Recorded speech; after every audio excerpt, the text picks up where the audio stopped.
Hey guys, how's it going? And welcome back to another video. So in today's video, I'm bringing you a video all about deloads.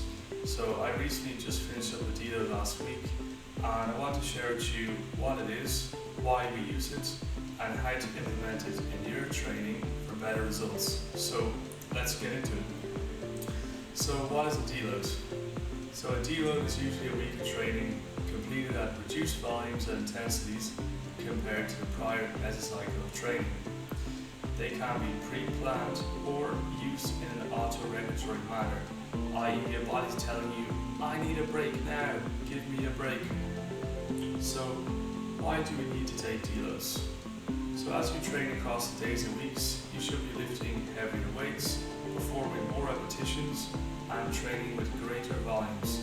This means you're applying progressive overload, which equals more muscle to grow and greater feats of strength are observed. But with this progress comes cumulative fatigue, which rises across the mesocycle of training.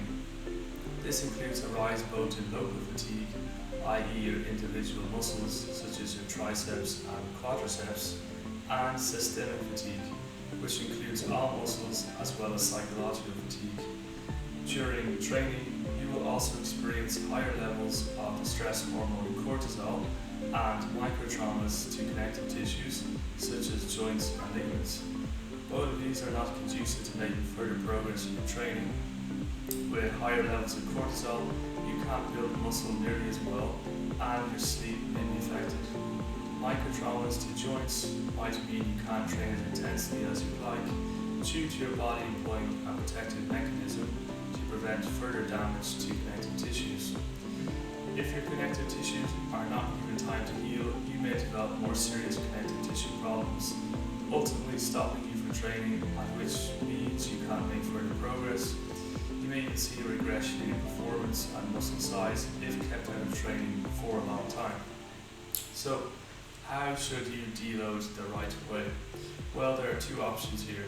So, in the first option, in the first half of the week, you can cut sets and reps from the last mesocycle in half, but continue to lift with the same loads as the final week of your mesocycle. Then in the second half of the week, you can also split the load in half. Your second option means not training at all for the whole deload week. You might employ this because you're psychologically burnt out, you don't want to go to the gym anymore. This is fine, though you will not be primed for the next mesocycle, so please choose which works best for you. Exercise selection during a deload. So you can continue to use the same exercises as the previous mesocycle. This saves the new stimulus you get with new exercises for the next mesocycle. You can also use different exercises which you will use during the next mesocycle, which gives you practice with new movements, improved technique, mind-muscle connection, and a further drop in fatigue.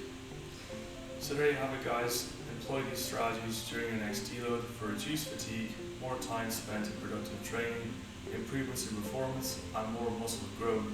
If you enjoyed this video, please feel free to share this with your fitness enthusiastic friends, and I will talk to you guys soon.